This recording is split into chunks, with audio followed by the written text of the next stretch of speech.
ಮರಡಿಗುಡ್ಡ ಕೊಳ್ಳೇಗಾಲದ ಹೃದಯ ಭಾಗದಲ್ಲಿರುವ ಒಂದು ಪವಿತ್ರ ಕ್ಷೇತ್ರ ಹಾಗೂ ಪ್ರವಾಸಿ ತಾಣ. 77 ಮಲೆ ಒಡೆಯ ಮಾದಪ್ಪ ಮಂಡಿ ಊರಿದಂತ ಒಂದು ಪವಿತ್ರವಾದ ಸ್ಥಳ.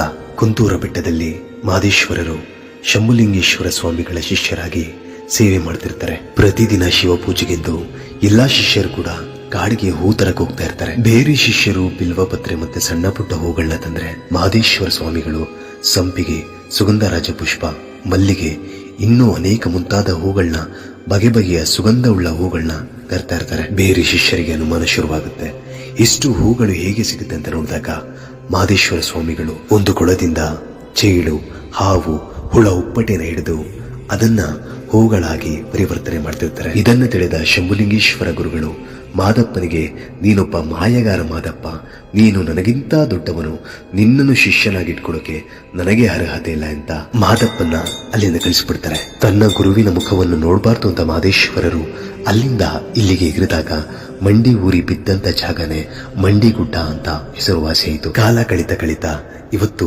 ಮರಡಿಗುಡ್ಡ ಆಗಿದೆ. ಪ್ರತಿ ಅಮಾವಾಸ್ಯೆಯಲ್ಲಿ ಕೂಡ ಇಲ್ಲಿ ವಿಶೇಷವಾದ ಪೂಜೆ ನಡೆಯುತ್ತೆ. ಮಹದೇಶ್ವರ ಬೆಟ್ಟಕ್ಕೆ ಹೋಗಕ್ಕಾಗದೇ ಇದ್ದವರು ಈ ಒಂದು ಮರಡಿಗುಡ್ಡಕ್ಕೆ ಬಂದು ಪೂಜೆ ಮಾಡಿದ್ರೆ ಅಲ್ಲಿ ದೊರಕುವ ಒಂದು ಫಲಗಳೇ ಇಲ್ಲೂ ಸಿಗುತ್ತೆ ಅಂತ ಹಿರೀಕರು ಹೇಳಿದ ಮಾತು ಕೂಡ ಇದೆ. ಮರಡಿಗುಡ್ಡದ ಈ ಅಭಿವೃದ್ಧಿಗೆ ಕಾರಣರಾದಂತಹ ಅರಣ್ಯ ಇಲಾಖೆಗೆ ನಮ್ಮದೊಂದು ಸಲಾಂ.